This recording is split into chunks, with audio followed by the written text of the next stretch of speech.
12. أنا حزينة كتير كتير لأني بدهم ياخدوها أرضا. نحنا نطلع من حلب. حلب فيها أرضي، فيها مدرستي، فيها بيتي، فيها حديقتي. أنا عندي أمل كبير إنه من يوم من الأيام أرجع لحلب. We shall overcome someday.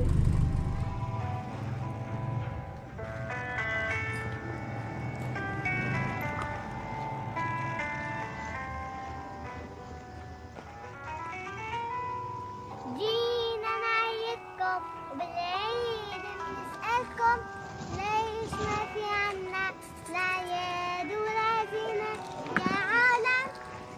أرضي محروقة، أرضي حرية مسروقة، سمانا عم تحلى وبتسأل الأيام وين الشمس الحلوة والخوف والحنان يا عالم.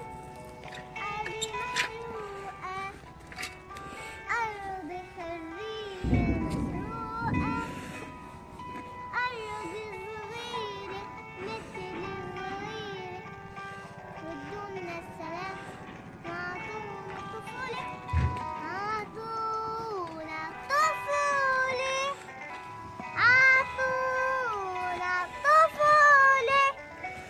عطونا الطفولة، عطونا السلام. I am a child with something to say, please listen to me. I am a child who wants to play, why don't you let me?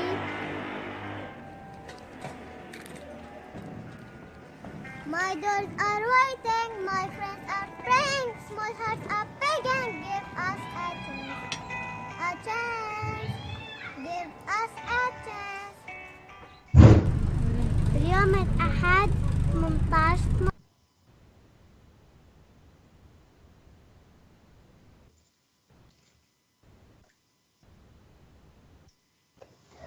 Hello, and thank you for tuning in for a special online Q&A today. Eyewitness Untold Stories of the Residents of Aleppo. I am honored to be invited to host this Q&A session today. We are delighted to have with us familiar faces which have come to represent the horrors of Aleppo, but also the dedication and steadfastness of the nation fighting tyranny. We have with us today Dr. Sahoul, Syrian-American physician, past president of SAMS, and founder of American Relief Coalition for Syria. Also, Mr. Abdul Kafi Alhamdo, English teacher and activist, one of the voices of Aleppo under siege. And also Fatima and her lovely daughter, Bana al-Abed, the 7-year-old Syrian girl who gave a glimpse of life in besieged Aleppo to the world and has come to represent the innocent children of Aleppo. We hope to be able to connect later on with Dr. Farida also. Unfortunately, we haven't been able to. We're glad to have you all with us today, and we hope that connection permits us to stay connected throughout the live broadcast. If you would each please briefly introduce yourselves, and we can start with Dr. Sahoul. Assalamu alaikum. Thank you for having me, and I'm really honored to speak with you and also with Bana and Fatima and Abdul Kafi. These are people I got to know in the last few months in the ordeal that they had to face in Aleppo.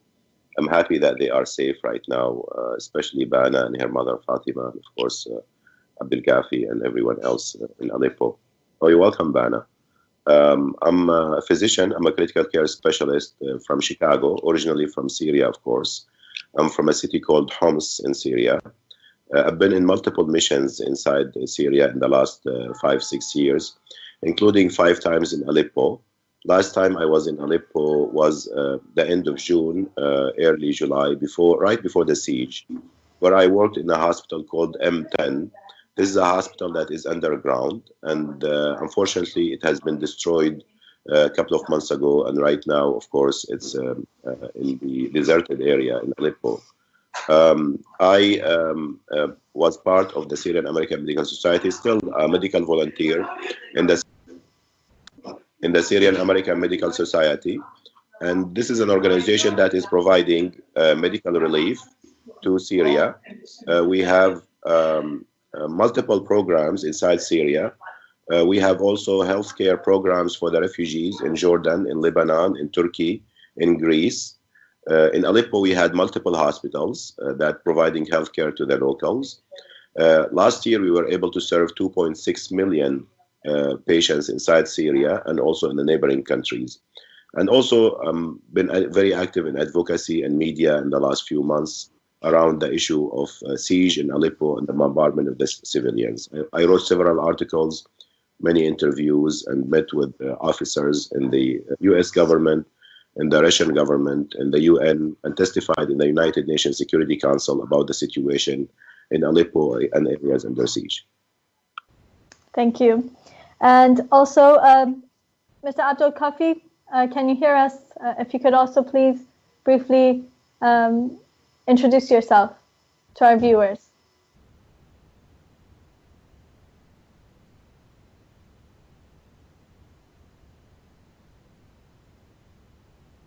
Okay, I think our connection has broken up. We will try to connect again. Fatima, and if you could also introduce yourself, and then we will have Vana. Okay. Hi everyone, I am Fatima. I am a law student, and I studied English 2 years in an institute of language, so I have a language. I am a mother for children, one of them Bana. Yes. And Bana, we're very happy to have you with us. Yeah, thank you. Bana, can you give your message to people who are watching you right now?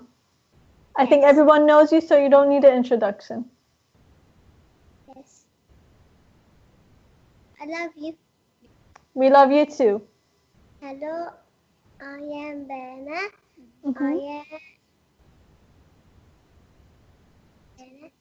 I am 7 years old. I am from Aleppo. I am a Syrian refugee now. I am happy to meet you, but sad because I left my home. I will not forget the children of Aleppo. They don't have home. I promise you to be the voice of the children in Aleppo. Thank you, Bana. And Bana, what is your message to your friends around the world? We shall overcome someday. We are sure.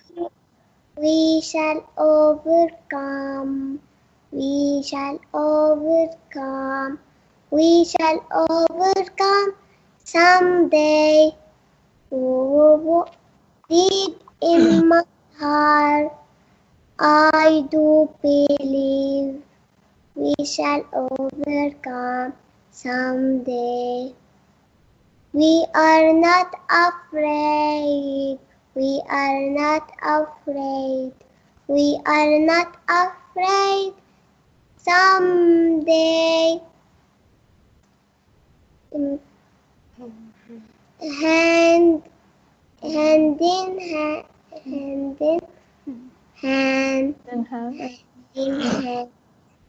Hand in hand someday. We shall overcome someday. Thank you, Vana. Thank you. Mr. Alhamdo, if you could also introduce yourself briefly. Okay, thank you very much. I am Abdul Kafi Alhamdo from, I was in the eastern part of Aleppo. I'm an English teacher. I was teaching in the language in the Institute of Language Studies I also was a lecturer in the University of Aleppo in the English department, and I was a teacher of English in many schools inside Aleppo. We're very glad to have you all with us today. To start out, I just wanted to ask a few questions from Bana first, and then we will go to everyone else. Bana, what is your message today for your friends around the world, the kids who have supported you, and when you were in Aleppo under bombing? What is your message? Content. Help the children.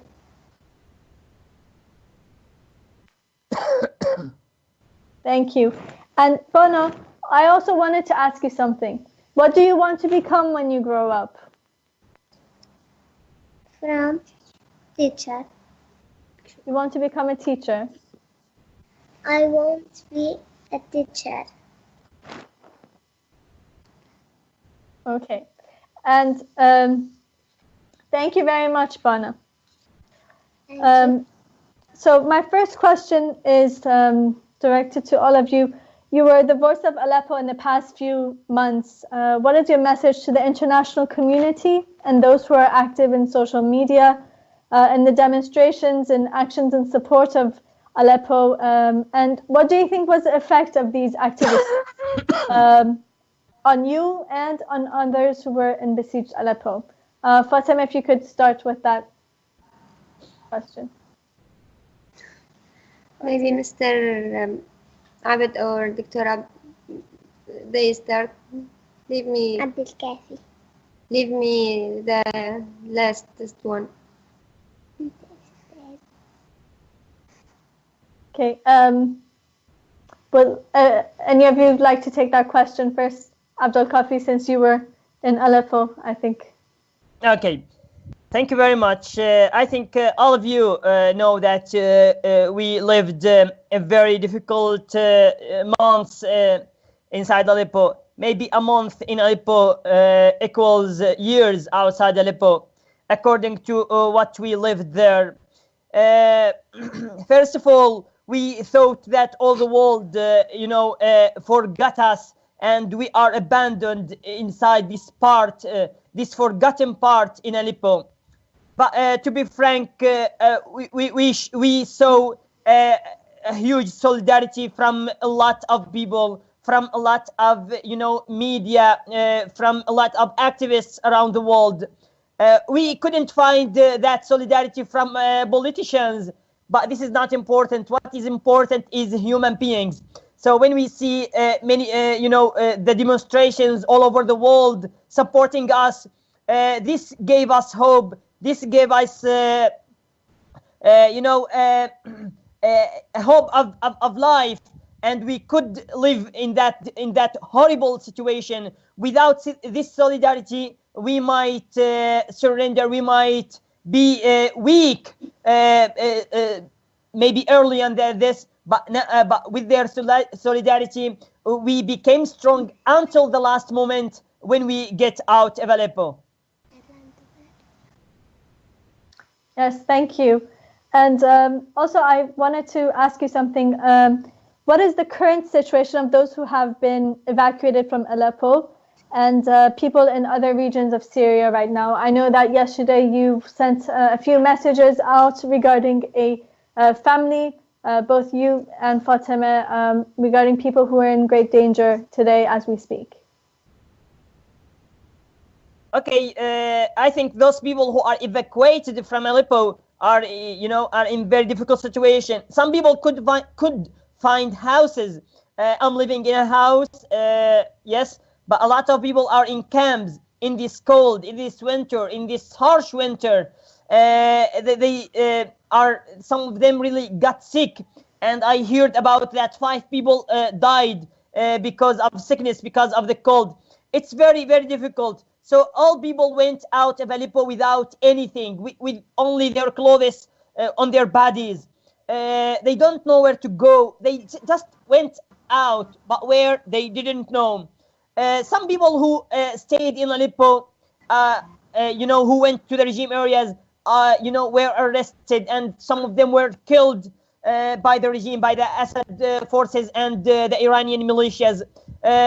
So I think those people who were in Aleppo, you know, either those who went to the regime or who are evacuated are in very difficult situation. Nevertheless, all of them have the same soul that we are going to go back to Aleppo again. We will not forget Aleppo. We will resist. We will keep asking for our freedom. This is our right. This is what the world should understand. They should know that our rights can't be forgotten easily, and we are not less than their people. Yes, thank you. Dr. Sahoul, I wanted to ask you a question. You have come face to face with the greatest crime against humanity in the 21st century. What is one ordeal or aspect that you would like to share with our viewers today, since there are surely thousands of aspects that have not been covered or addressed or reported on, especially as your own experience as a doctor? The most important thing, and I apologize for, I have a cold, so that's why my voice is like this. The most important thing that what Abdul Kafi have mentioned in the tragedy of Aleppo. First of all, when you have people in Chicago, in Norway, in Japan, in Saudi Arabia, in Iran, in France, having demonstrations and having visuals and showing solidarity with the people of Aleppo, I think that's very important thing that has never been accomplished in the last 6 years in the Syrian revolution. Yesterday, I was in Chicago in one of the conferences, Islamic conferences, and everyone I've seen, they were asking me about Bana, about Abdul Kafi, about Dr. Farida, about the people of Aleppo. We never witnessed that before. So this show of solidarity is very important. When you have mothers in Chicago like Becky and Wendy starting Stand With Aleppo campaign with the help of the Iranian opposition and showing solidarity and having 1 billion impression in the world, reaching millions of people, I think that's very significant. The tragedy of Aleppo is something that is very important in our lives. I think in our recent memory, this is the worst crisis that the whole world has witnessed. We're talking about 1.7 million people who lived in this eastern part of the city before the crisis. And right now, they are all evacuated from their neighborhoods, from their houses, from their apartments. 1.7 million before the crisis. And of course, 300,000 of them were under siege in the last 5 months, under bombardment. All kinds of weapons have been used against them. I remember when I was in the last mission in Aleppo, a child whose name was Ahmad Hijazi, who was 5 years old, who was pulled from under the rubble from his house, destroyed house, after a barrel bomb hit his house. And barrel bombs are barrels stuffed with TNT and shrapnels, and it has been used by the Syrian regime frequently in the city of Aleppo to destroy apartments, destroy hospitals, to force people to flee. So Ahmed Hijazi was admitted to the hospital. I was working in M10 hospital in a neighborhood called Sahoul. And this hospital was underground. We built it underground because it was bombed multiple times in the previous years. And I saw him in the intensive care unit. He had shrapnels in his neck. He had lung confusion. We had to put him on life support. We had to put a breathing tube in his mouth to help his breathing. We could not evacuate him to Turkey because the road was not safe. The road was bombarded every day. Unfortunately, one day after I left the city of Aleppo, he died. His heart stopped. And this is one child out of thousands of civilians who had the same fate, who were killed because of simple reasons, just because they were living in their cities, just because they went to school, just because they went to the neighborhood to play. And the tragedy, the more important tragedy that politicians, as Abdul Kafi has mentioned, and policymakers, including President Obama and the United Nations, were not able to provide protections to civilians. They were not able to provide protection to hospitals and schools. And that's why we have this forced evacuation, or what we call it ethnic cleansing, of the inhabitants of the city of Aleppo from their houses and neighborhoods in their city.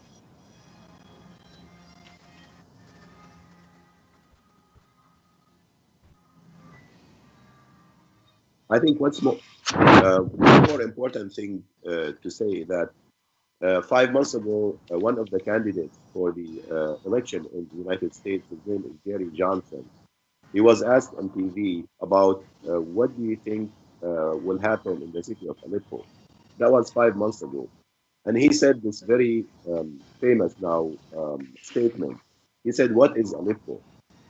Nowadays, I think every person in the world, from China to Iran to France to Chicago to Norway to Canada to Australia, knows what is Aleppo. And that's not because of politicians, not because of opposition. It's because of the weak but important voices of Bana, of Dr. Farida, of Bara'a, of Fatima, of Abdul Kafi, of Mudar. These are right now the face of the Syrian crisis. And these are the civilians, average civilians, teachers, children, doctors, and nurses who spoke out about their ordeals. And for the first time, I think, the last 6 years, they were able to put a human face on the Syrian crisis. And people connected with them because they are natural, because they spoke about their suffering, because they spoke about the untold atrocities of the Syrian regime and their allies, Iran and Russia. And they spoke about their ordeals. So that's why you have people like a teacher here in Chicago who started to draw pictures about Bana, about her mother, about the people who died in the neighborhoods in the city of Aleppo while they were trying to flee. And he's a teacher from a small city near Chicago. He connected with them at the human level. And it's very important for us to make sure that we have this human face on the Syrian crisis. It's not the rebels, it's not Assad, it's not ISIS, it's the people like Bana, her mother, Dr. Farida and Abdul Kafi, who represent the face of the Syrian crisis. And that's why the world has to connect with them and has to protect them and have to make sure that they have a future. Bana should grow to be a teacher, and maybe a doctor even. Why just teacher? Because we need a lot of doctors and nurses in Syria. Abdul Kafi should go back into his school to teach. Dr. Farida should go back to her hospital to do what she does well. And in order to do that, in order for the refugees and displaced to go back to Aleppo and other cities, like the old city of Homs, Al-Qusayr, Al-Zabadani, Madaya, these cities that the regime in Syria have used the same tactic, the tactic of siege and forcing the population to surrender or leave. In order for these refugees to go back, they have to be provided with hope, with peace, with safety, with protection, with jobs, with education, with healthcare. And that's what the international community has to focus on for the next phase. Thank you very much, Dr. Sahoul. I think you've raised a very important issue. You mentioned the international outcry in the past few months regarding Aleppo in particular, but Aleppo is a symbol of all of Syria, I think, for the international community right now. And you mentioned the campaign Stand With Aleppo.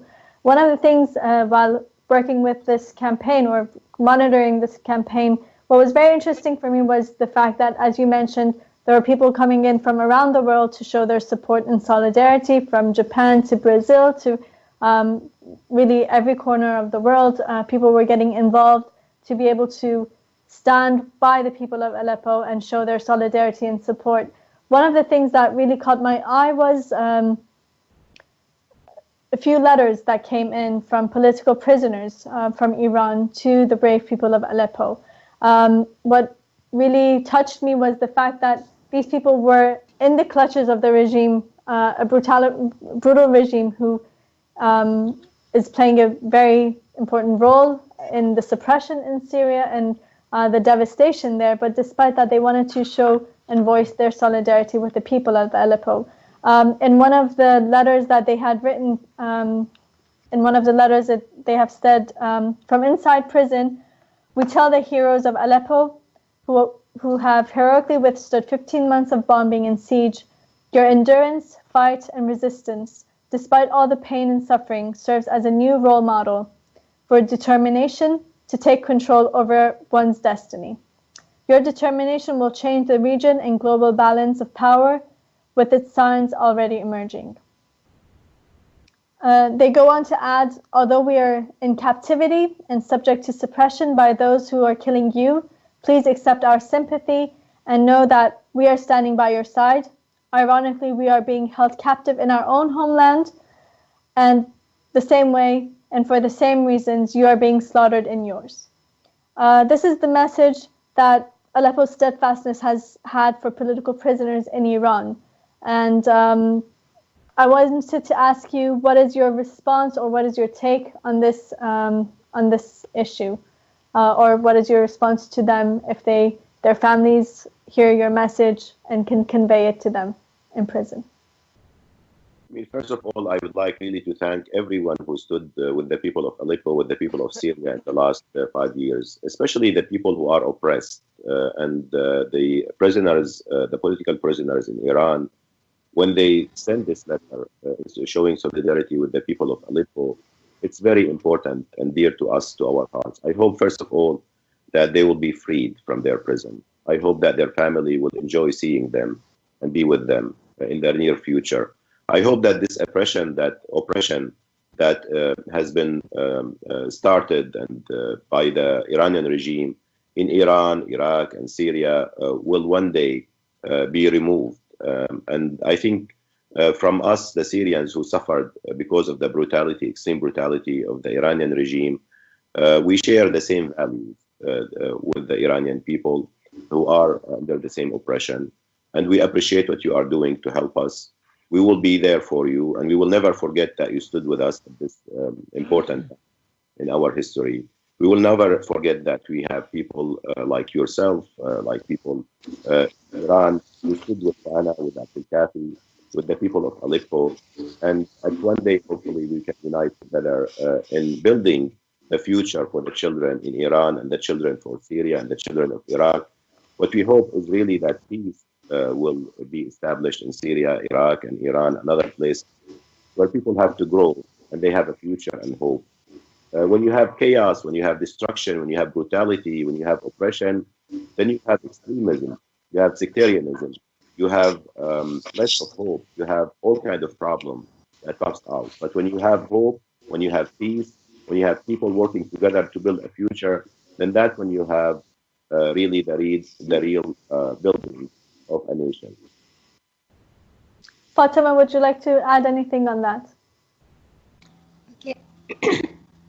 I would like to thank you for hosting us and for supporting the case that we work on it. And I am so thankful. I am as a mother. I was so afraid about what will happen to my children in East Aleppo when we were there, because there was, as you know, we were in besieged, and the last month was so difficult for all of us, and it was so horrible because there was a lot of bombs, and we can't do anything.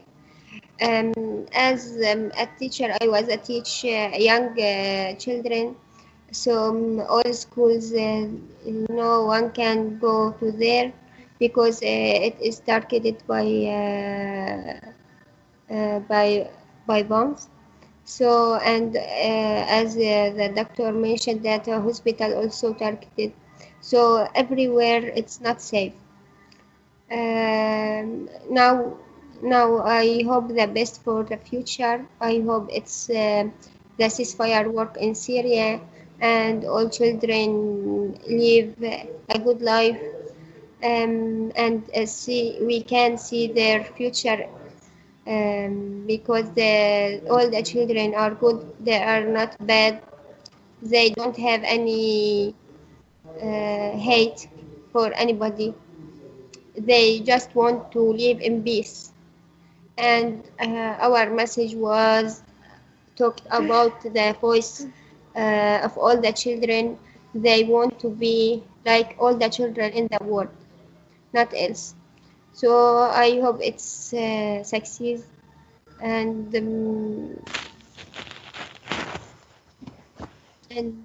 yes, we want peace for everyone. There are a lot of messages coming in right now from people who are viewing the program. I'll just read a few of them for you. Here's some of the comments that I've seen.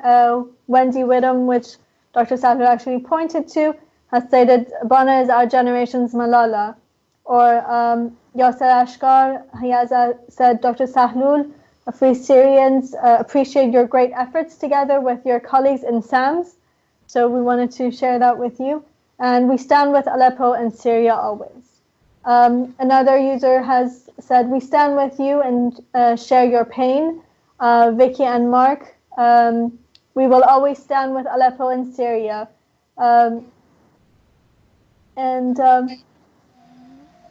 Rahai, one of the users, has said, it's time to end this crime against humanity.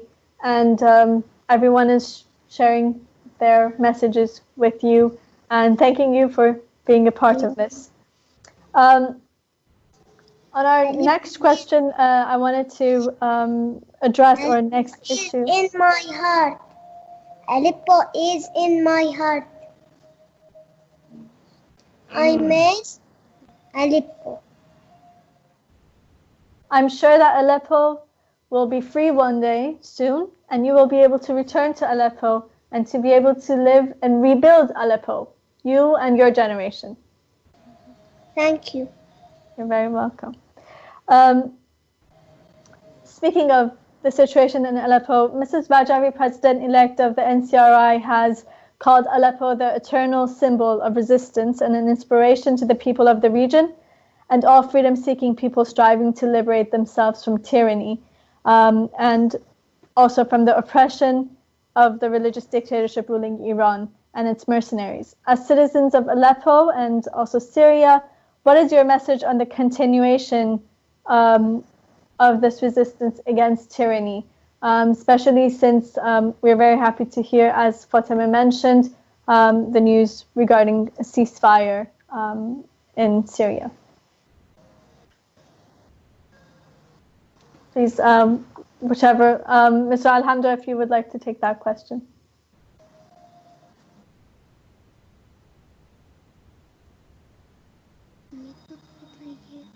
I think we have a problem with the connection. So, Dr. Sahoul, if you would like to take that question first, and then Fatima can take it. Sure. I think the most important thing Thank for you us. very much. Okay. Thank you for it. Okay.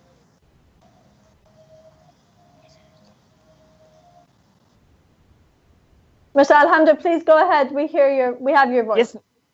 Yes. Okay. Is it clear?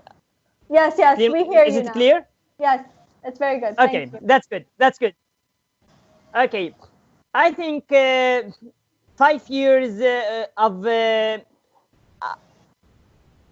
resistance, 5 years of sorrow, 5 years of seeing every kind of horror in life will not stop us from asking our freedom, as we said, our continuity for asking our right to go on, to have our right from the dictatorship from Assad, from Iran. By the way, Assad and Iran have the same mentality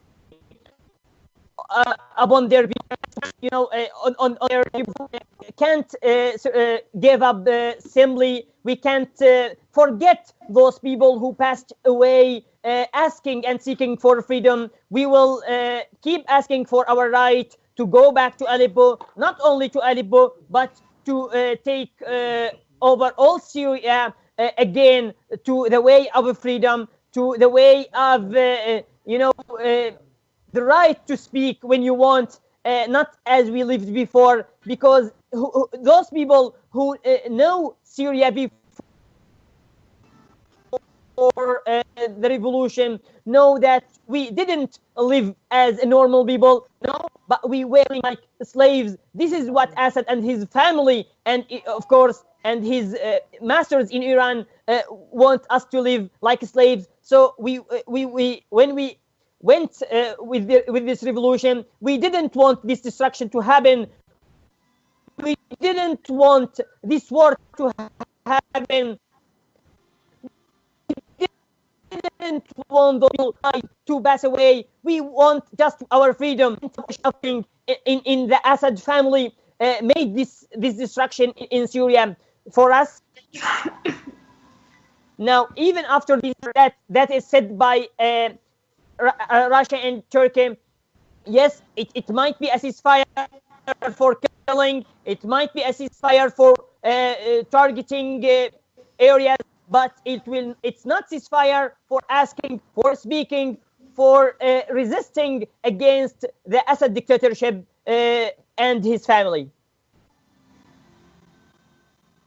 I think it's very important to mention that what makes cities people inside the city. So maybe right now Eastern Aleppo is deserted and semi-destroyed, but as long as we take care of the children of Aleppo, Bana, and her mother Fatima, and Abdul Kafi, and Dr. Omar, and Dr. Fatima, and others, I think we can make sure that this city will outlive the dictators who destroyed it. Rome at one point was burned by Nero, the emperor, who was, laughing. Was reported that he was laughing while his city was burning. But Rome outlived Nero, and right now Rome is a beautiful city. Aleppo will go in histories like the city of Rome, like Srebrenica, like Hiroshima. These are cities that were destroyed, but they outlived the people who destroyed them. And I think that's what will happen with Aleppo. But we want to make sure that there will be a future to Bana and her generation. They are right now in Idlib and northwest of Aleppo and other places in Syria that they are also at a risk of being exterminated by the same regime. We want to make sure that we have protection for them. We want to make sure that there is education and healthcare. We want to make sure that they have shelter so they can go back one day to their cities and they have a future and they can rebuild their cities. We're really eager in the Syrian American diaspora to go back and help rebuilding the country that has been destroyed. And I hope that this ceasefire and the peace process that people are talking about will be a start of rebuilding process of Syria, where we have united country, where you have rebuilding of the cities that have been destroyed, Homs, Aleppo, stopping of the destruction of Idlib and Wadi Barada and other places. And people have to go back to their homes and they can start the real process of rebuilding the country. Thank you, Dr. Sahoul. And Fatima, do you have something you would like to add? No. Everything Dr. Sahoul and Mr. Abdel Kafi mentioned it. So thank you. I add something that we must continue send our voice for help who still in Idlib and countries and who are suffering until now, and Wadi Barada and everywhere in Syria. We must still continue with this and make sure that everywhere in Syria is peaceful place. Syria is a good country. Aleppo is a beautiful one, and I hope everyone go out. We shall come back someday, and we will not forget our land, and we must learn and teach our children how the love is meaning, how much you must love your country and fight for it. Thank you, Fatima, and we're very happy to have Lamar with us too now, Mr. Alhamdo. There are a few messages coming in. I will read them very quick. Dr. Sahoul had mentioned Mark Nelson, who has been drawing the scenes of Aleppo. He has told us love and peace from Kewani. A lot of people in their city and town have become active in Stand with Aleppo. Also, Mahyar has said Assad and Iran must be evicted to free Syria. We also have a message from Netherlands, Saskia Harkema. We will be witness and voice and will not be silenced. She wanted to give that message to you. Also, Paymane has said, please send our solidarity and love to Bana. And Fatima, we stand with all of the children of Aleppo.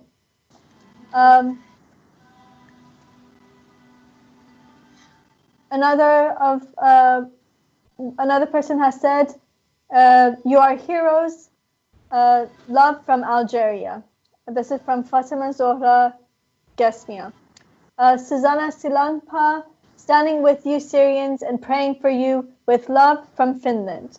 We will not be silent. Free Syria without oppression, freedom and dignity and justice, and peace and healing for you.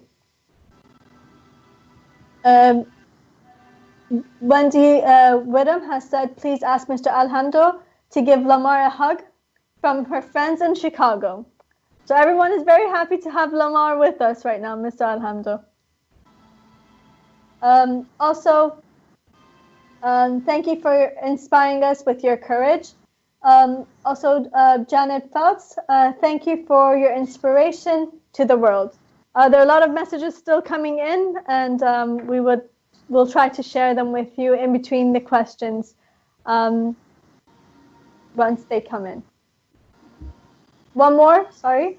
Tim McDonald, where is everyone watching from? I think it would be great to let everyone see the world is watching. So right now, from the messages that came in, we had people from Germany, we had people from Netherlands, the United States, Finland, the Iranian diaspora from around the world. So there are people watching and tuning in from all over, and we're very glad to see this international solidarity. The next question I actually wanted to raise was, I think Mr. Alhamdo, you actually spoke about this when you were speaking, but in the final days of the operation to capture Aleppo, pictures of Qasem Soleimani, commander-in-chief of the IRGC in Aleppo, surfaced in different media outlets. And we witnessed how Iran caused delays and hindered the relocation of residents, including the attack on the convoys. What do you think is the reason behind these maneuvers? I think Dr. Mohammad Maliki, he was the first president of Tehran University, and he's a very prominent figure for Iranians. He's stated that about the reason behind Iran's maneuvers in Syria, that this regime is like a person who is drowning and struggling to survive. And this regime has reached a deadlock, and that's why they're taking such actions. On the other hand, in the past, the regime has never hid their the reasonings behind them being active in Syria. Even we have messages from 2013, 2012, where the Iranian regime clearly stated that they considered Syria to be the 35th province of Iran. I actually have that quote here. Mullah Mehdi Taeb had stated in 2013 that Syria is the 35th province and strategic province for us. If the enemy attacks us and seeks to take over Syria or Khuzestan province, the priority lies in maintaining Syria, because if we maintain Syria, we can take back Khuzestan. However, if we lose Syria, we won't be able to hold Tehran. So this is really, out of weakness that the Iranian regime is supporting Bashar al-Assad to this extent. If you have anything to add on this issue, please feel free to answer.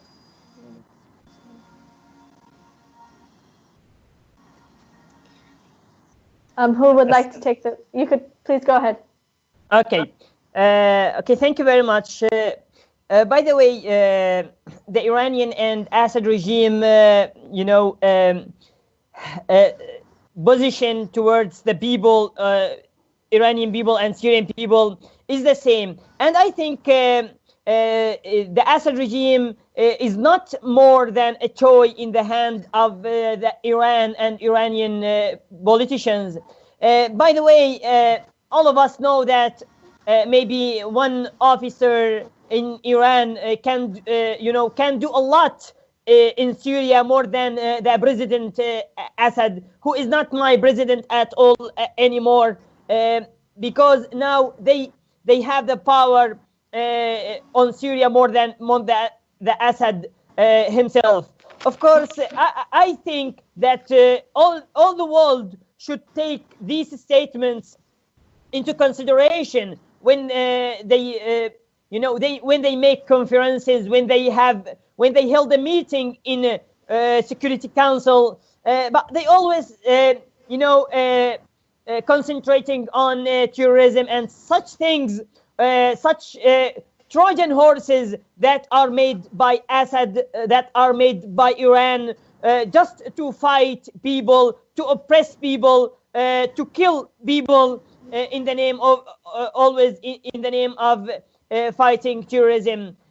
For 40 years, Assad saying that we are defending Syria against Israel, but what happened is nothing. That Assad was defending Iran, was supporting Iran, was selling Syria to Iran. This is exactly what was happening in Syria. We saw now.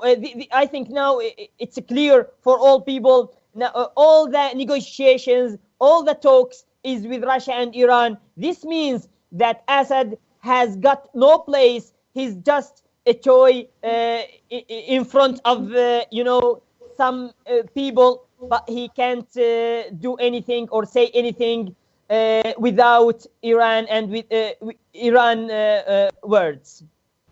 I think I just want to Thank make you. sure also that we in the world separate. Dr. Sahoul, if you could speak a bit louder, the connection.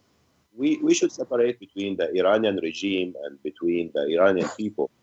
We have nothing against the Iranian people. The relationship throughout the history between the Syrian people and the Iranian people is great. The Iranian people are kind. They're always smart. And, we have a historic connection to them, and we have the same culture and the same value. The second thing that talking about what the Iranian regime has been infusing in the Syrian conflict is something that is very dangerous. Sectarianism. Sectarianism is a source of extremism on all parties, and I think this game is very dangerous. When you see militias that are coming from Iran, from Afghanistan, from Iraq, and destroying neighborhoods, killing people in Aleppo, this type of sectarianism will cause animosity between the people for a long time, and eventually it will engulf Iran itself. That's why this thing that started by the Iranian regime, by Qasem Soleimani, is very dangerous for the whole region, not only for Syria. The third thing that Imam Hussein, who is revered Muslim leader, who is the grand son of the Prophet Muhammad, peace be upon him, I one time 3 months ago met with the Iranian president in New York in one of the meetings with the Muslim American leaders. And I asked him, President Rouhani, if Imam Hussein were alive, would he be living and standing with the people, with the children of Aleppo like Ahmad Hijazi and Bana, or would he be standing and supporting the people who are throwing barrel bombs on them? And he had no answer. Imam Hussein stood with the oppressed, stood with the people who are under suffering by the brutal dictatorships at the time of that time in history. And I think it's very important for the Iranian people and the Iranian to understand that they are standing with their own people and with their own regime at this point. Thank you, Dr. Sahoul. I think you mentioned two very important points. One was regarding the sectarian violence. The reality is, I think, the issue in Syria has nothing to do with, being different sectors fighting one another. There is no sectarian war or civil war going on in Syria. But in fact, this is what the Iranian regime has created there. You mentioned the use of foreign mercenaries and militias by the Iranian regime. You probably have heard the PMOI revealed last week in an online press conference that there were over 25,000 IRGC and Iranian-led mercenaries in Aleppo, and how the Iranian regime had funneled the funding to keep Bashar al-Assad in power through this.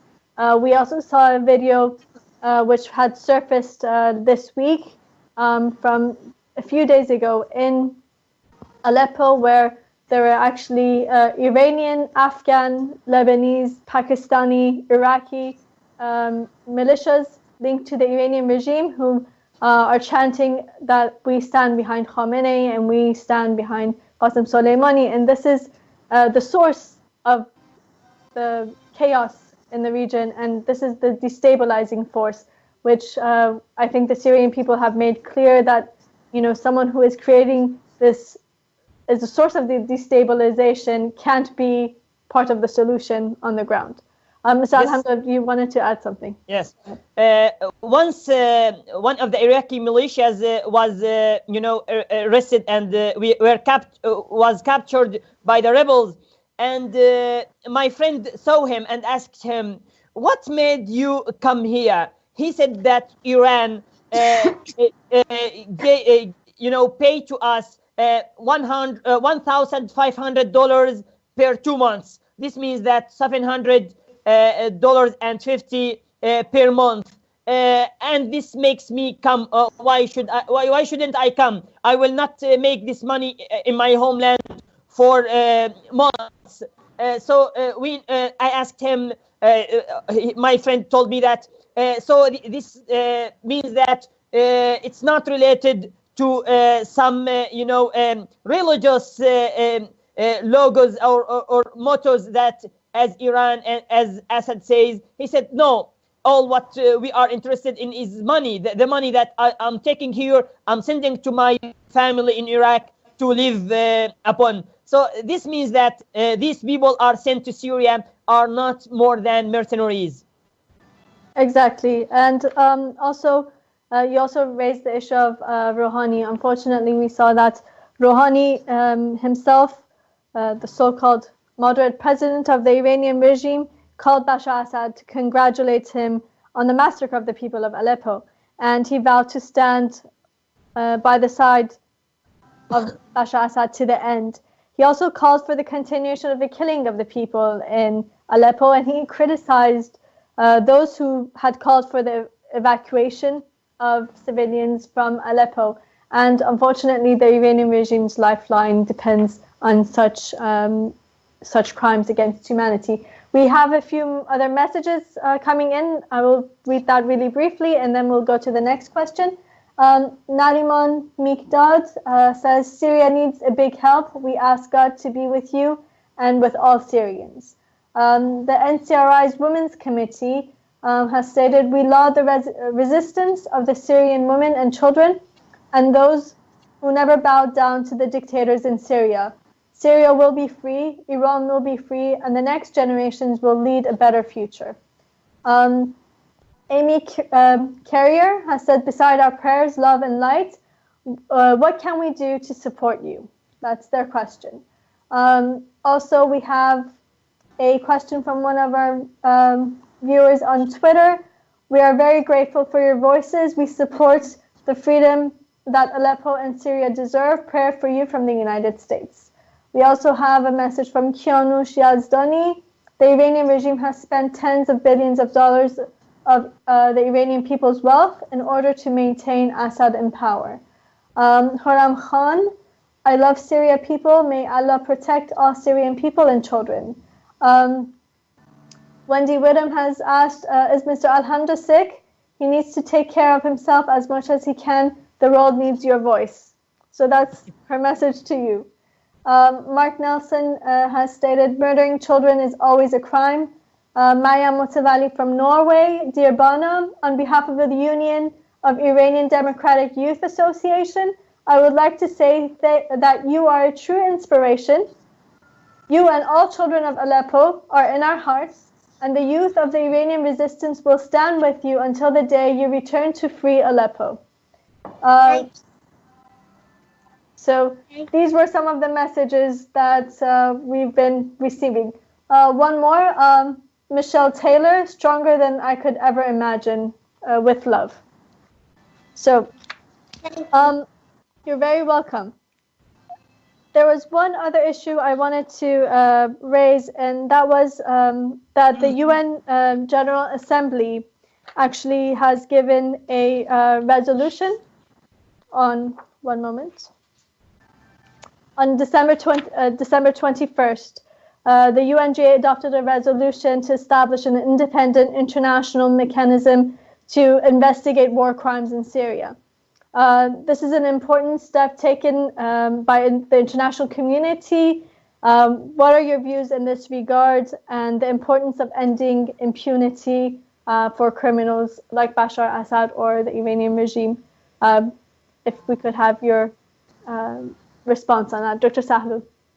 I think besides the scale of the crisis in Syria, it's very important to understand that there were new normals that were created in Syria because of the continuation of these atrocities and crimes against humanity without accountability.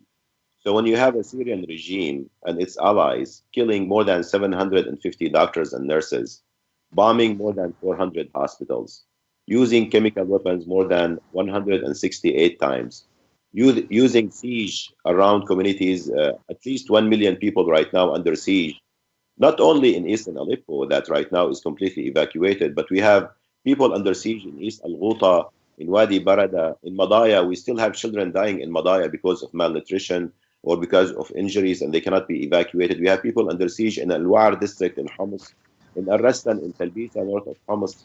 So this siege tactic is a war crime. Every hospital that was bombed is a war crime. Every doctor and nurse who were targeted is a war crime because you are depriving the population from access to healthcare, and eventually this population will leave and displaced. So when we talk about this refugee crisis that the whole world is suffering from, including Europe, when you're talking about 5 million refugees, Syria is now the first country in terms of refugees. We have to connect it to what's happening in Syria and what's happening in Aleppo. What happened in Aleppo was not staying in Aleppo. It destabilized the whole world. The rise of extremism, the rise of the right-wing extremists and parties in Europe, the United States, the xenophobia, the Islamophobia, the anti-refugee sentiment is all happening because of what happened in Aleppo and what happened in Syria. It's very important to have accountability in Syria to prevent this new normal from becoming the normal in the next conflicts. Those perpetrators of war crimes, Assad and the Iranian regime and others who supported them, they have to face justice at one day. They have to have a court, their day in court, in order for reconciliation to happen in Syria, in order for political transition to happen in Syria. Peace will not happen without accountability, without justice, without making sure that people who committed crime will face justice. Martin Luther King, who is a famous leader in the United States, said that injustice anywhere is a threat to justice everywhere. And what happened in Syria in the last 6 years is a huge injustice that has to be reconciled. Thank you very much. A few more comments that have come in. Simor Bala Boland, we heard your silent cries. Syria will be free soon. And we also have another one. Let us all make sure these war crimes are exposed. Keep speaking out. And there's one message for Bana. It's from Mahtab. Dear Bana, we are proud of you and your mother. Fatima, I also wanted to ask you and Bana a question. My question for you as a mother is, what was the hardest situation that you had to deal with in Aleppo? Or what is the situation Dr. Sahoul pointed out to Madaya and also the situation right now in different parts of Syria? As a mother, what is the most difficult situation that you were dealing with on day-to-day basis there? That make my kids not fear and not feel with fear and feel that they will be dying. It is the most difficult for me. Keep them in a safe place. Keep them. Hello. That's okay. Go on. Yes. Keep hope in their selves. Make them trust in God. Make them trust in people who standing with them. And when our house is bombed, it is the most most difficult time for us because I don't know what I should do. I see them trying and covering with dust, and they can't smell anything, and we don't know where we must go, and the bombs around us. So how will try to find for them food or clean water, because the last day we don't find any water. We suffering until find a cup of water for them. um, you can't imagine what the life was there.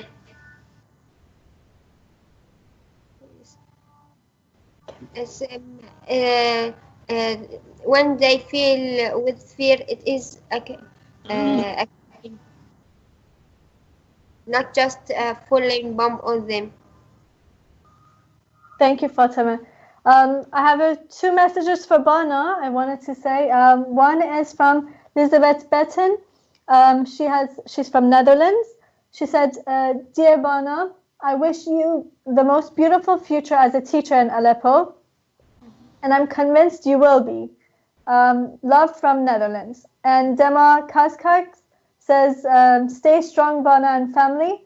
And Michelle Taylor has said, "Fatima, you inspire me as a human and as a mother."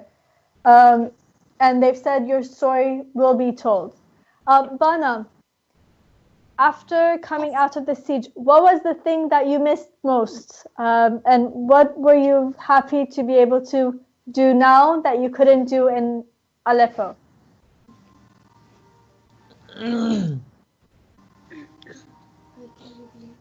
I can play. I saw you were playing football. Yes. Without hair bumps. And what are you doing now in these days with your two brothers? Are you happy to be safe? Yes.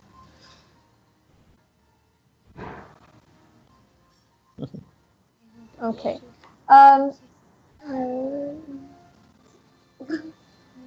Bana, is there anything that you would like to share with everyone who's watching? Or if you want to give them a message? Save of the children.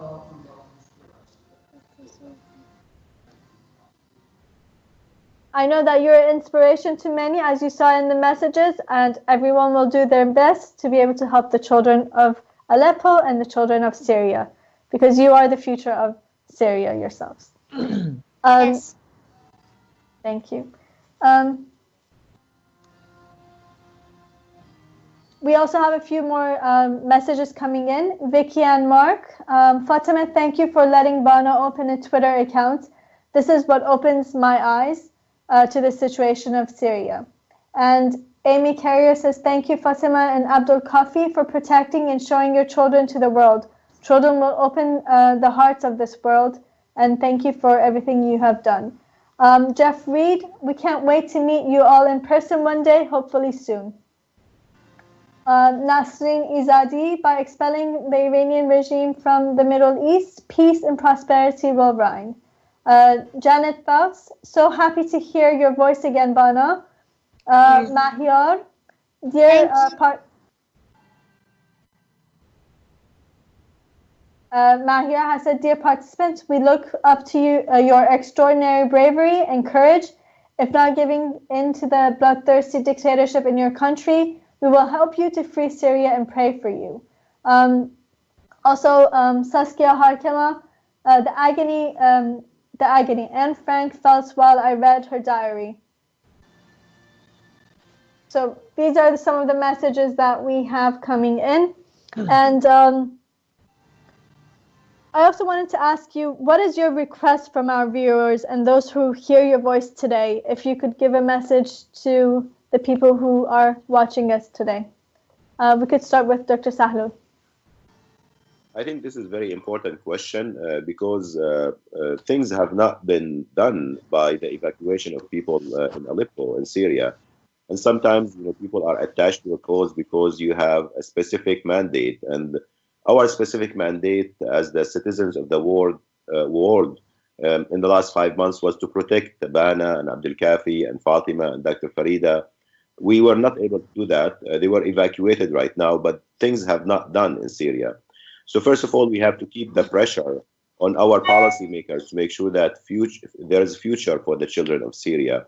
We have to stay informed about what's happening in other places in Syria, in Wadi Barada, in Idlib, and other places, and make sure that we keep the pressure on our policymakers. We have to use the social media effectively, the same way that we've used it in the past few months, and to connect with the rest of the world to make sure that they know what's going on in this worst humanitarian crisis in our lifetime, and also care about the children. Right now, 50% of children in Syria do not have access to education, do not have access to schools, do not have access to safe places where they can play and prosper. They are traumatized because of the situation in Syria. So making sure that we have funding for education in Syria, so Bana can grow up to be a teacher, and other children in Syria can grow up to be doctors and nurses.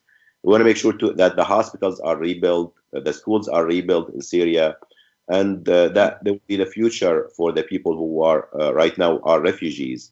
I went to many refugee camps in Greece, in Jordan, in Lebanon, in Turkey, where you have children who are staying in tents, who are only thinking of the fact that they are not able to get access to the next meal, or that they are cold because it's very cold in the refugee camp, or because they lost many things and they're not even dreaming of a future for them.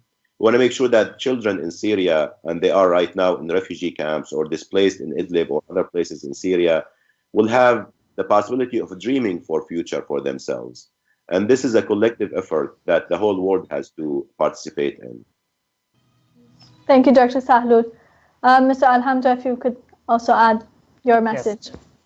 Okay, I hope the world, I hope those people who are listening to us to understand that our evacuation is not the end, but it's the beginning. Now we are outside our homeland. We are, as refugees, as you say. So we want to them to have more solidarity. We want them to teach their children, their friends, that there is an oppressed people inside Syria, not only in Aleppo, that should be held. The voices should be passed from one to one. Our dilemma might happen in other countries. So if people spoke about what happened to us, about the oppression that we suffered from, about the fear, the horror that we lived in, if they speak about this, if these people spoke about us, I think the next generations will, or even this generation, will have more solution for the people in Syria, and even those people who are outside Syria. There are about 10 million people outside Syria. Those people should come back. How can they come back with Assad on his in his position? How can they go back to school? How can they rebuild their houses if the dilemma is the same? Assad is the same. The security sections in Syria are the same. They will not be able to go back. So we want them to speak about our dilemma, for others, and to always to push their governments to help us more than they did in the past. Because in the past, all the governments in the world, they only spoke and spoke and spoke, promises. But what about the deeds? we didn't see any deeds from governments, from powers. The powerful countries always let us down. So we want from these people to help Syrians and to help such people in other countries like Iran, to help them not to face the same fate, the same destiny that we lived, this destruction, this destructive war that we lived in. We prefer that they have their freedom without being killed, without being evacuated to other countries. This will not be done without the people's deeds, without people's movements, without people's words which are now more powerful than politicians' promises or the politicians' words which are worthless. Thank you. And Fatima, if you have any message for our viewers, you would like to give them. Yes. Thank you, Mr. Abdelkaf. Thank you, Doctor. You are so. I'm so proud of you, and I want to tell everyone who see us that we are enforced to get out from our home, and this is the situation that is not our choice. So I hope they support us a lot. I am so thankful for them, and I want from them to continue their support to make sure that our children can do their dreams in the future and make it true. And everyone and person who won't live won't live as a citizen in his country. We can rebuild our country. We are so strong than ever anyone thought we are. We are not weak. We can do everything. So I am so appreciate what they do for us until now, and I hope they continue with that. Thank you very much, Fatima. A few messages. Dr. Sahoul, we are grateful for what you did in Aleppo and other cities in Syria, and for being a great support to your people. You are indeed an inspiration to us all. A few other messages coming in.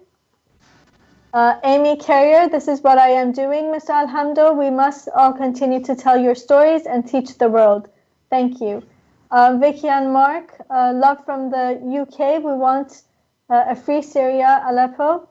Mitra has said, thank you, Bana, we love you. Amy Carrier, governments will not change this world, only we the people will. Shayla Fornielis, your voice is heard, UK is appalled, and the people are pushing to make changes. Politics and power are the poison of the world, but I am convinced social media has given some power to the people to express, to move, and to support. Thank you, Fatima, Bana, Abdul Kafi, Alhamdo. Thank you.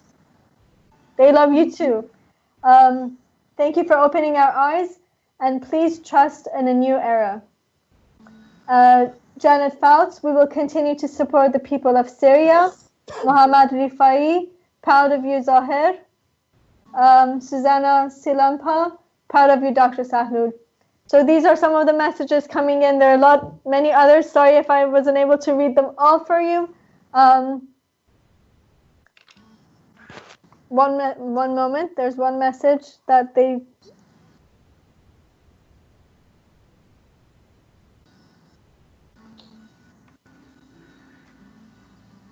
There's a few more messages that some people have asked me to make sure I read, so I will get that back to you. But I wanted to add to the points that you actually mentioned yourselves. I think you were perfect in being able to share the pain of the Syrian people and to tell the world that this is not the end. We still have a long way, but the true key to be able to see peace and stability and to be able to see a free and democratic Syria is one, to be able to support the Syrian people and their just resistance and the fact that they're asking for their basic rights, nothing complicated. They just want to be able to live in peace and freedom and in democracy. And that we can't give up. We need to continue this path until the dawn of freedom in Syria. But also one thing that is key, and I think as an Iranian I feel that it's very important, is the fact that the key player and what is very important is for us to put enough pressure to be able to evict Iran, the Iranian regime and its presence from Syria, because this is like a cancer that unfortunately has spread throughout the Middle East. And as the Iranian people have suffered from this regime for over 3 decades, and with 120,000 people who have sacrificed their lives, we feel the pain of the Syrian people, and we are with you in your fight for freedom. And we hope that with the eviction of the Iranian regime from Syria, we will be able to see peace and stability in the region. A few more notes. I will try to read them very quickly, and then we will be able to end the conference for today. Catherine Montero has said, Bana, I am a teacher too. I understand why you want to become a teacher. Know that education is the most powerful tool against situations like the one you are going through right now. Never give up. You have many people behind you. And Bana, I live to be a catalyst for kids like you. I will figure out how to help you, but let me know how we can help. So that's one message that I wanted to make sure that you receive. Another is from Afshin Mutawalli from Norway. On behalf of the Iranian Youth Association in Norway, I would like to state the following. We have been following the situation in Syria, and especially Aleppo, through your brave reportings, and we want you to know that we have been with you through all difficulties you have endured. And we will continue to stand with you and the freedom-loving people of Syria until the end. Justice and victory will prevail. Wendy Whittam, we will never give up. So with that in mind, I would like to thank all our viewers who tuned in today and showed their support and solidarity with the brave people of Syria. And I would also thank all of you for joining us today, Dr. Sahoul, Mr. Alhamdo, and Fatima and Bana. We were honored to have you with us today. So your final words, and then we will close the conference. I want to thank you, Jalal, and thank the Iranian opposition for having this platform for us. And hopefully we will witness the day that freedom will prevail throughout the Middle East, including Iran and Syria and other places. The second thing, I would like to thank every person who supported and showed solidarity with the people of Syria and the people of Aleppo throughout the world. And I want to tell them that we appreciate what you have done. And we are really thankful for what you have done, including your smiles, your likes, your tweets, and your solidarity with donations. And keep up the pressure on your policymakers, and make sure that everyone knows about what's going on in Aleppo and in Syria. The third thing I want to make sure that to say that Bana started this platform with a song that is very dear to us here in the United States, that we shall overcome. We shall overcome. We shall overcome is the song of the civil rights movement in the United States. It took about 10 years or more for the civil rights movement to succeed. And this peaceful resistance should be really our model in every place in the world, that we are looking to get rid of oppression and brutality. And one day we shall overcome in Iran and in Syria and Iraq and other places in the world. And the last thing I want to say, that people in Syria and Anna need books. They don't need bombs. I hope that the whole world will rush into helping the people of Syria, the children of Syria, with books, with education, with healthcare, with future, with jobs, not bombs and missiles and barrel bombs and chemical weapons. Thank you, Dr. Sahoul, for that. And as you said, I think Bana started with something very well. We shall overcome. And this is something that we grew up with as a, it served for us as an ideal and also a symbol of what can be achieved. So thank you. Thank you. Mr. Alhamdo.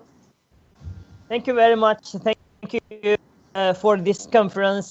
This is the first time I meet Dr. Zahir. I could take to him in through WhatsApp group, through WhatsApp words, but it's my honor to meet him now in this conference.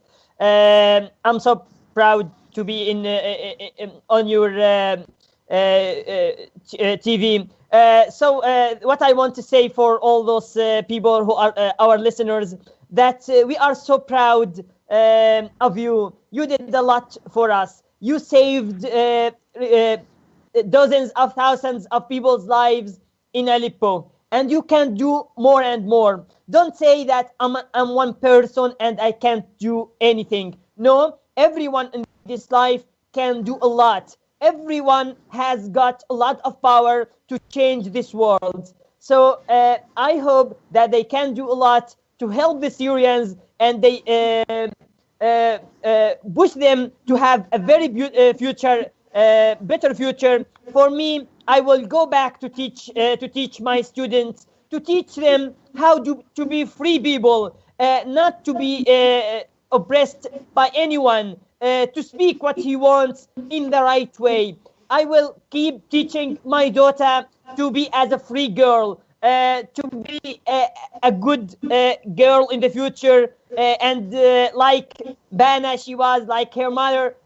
I want the next generations to know that we fought for freedom, and they should continue on the same way that we moved on. Thank you. And Fatima and Bana, if you could also give your views. It is our honor that we meet you here, and I am so happy that our voice reached to all the world and help somehow with the situation in Aleppo. And we hope do more than we did before, and we will continue what we are started. We don't give up, and we will do everything that our country wants it. Thank you. Yes. And Bana, do you want to add anything to all your friends who are watching? Say goodbye to them. I would like to thank everyone who has been supporting the children of Aleppo. I love you. Thank you. And we hope that one day, Bana, Syria will be free, and we will have yourself and Lamar and all the children of Aleppo return to a free Aleppo. Yes. Okay. Thank you very much, everyone, for tuning in, and we're grateful to have you all with us. Thank you very much. Thank you. Have a nice Goodbye. evening. Goodbye. Goodbye. Good night.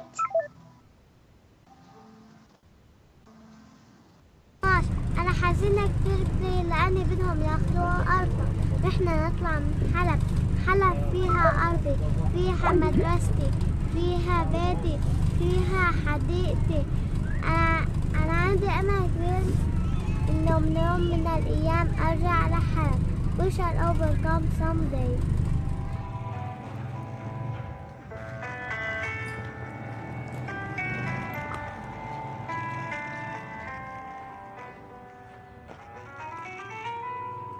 جينا نعيدكم وبالعيد نسألكم ليش ما في عنا لا يد ولا زينة يا عالم. أرضي محروقة، أرضي حرية بس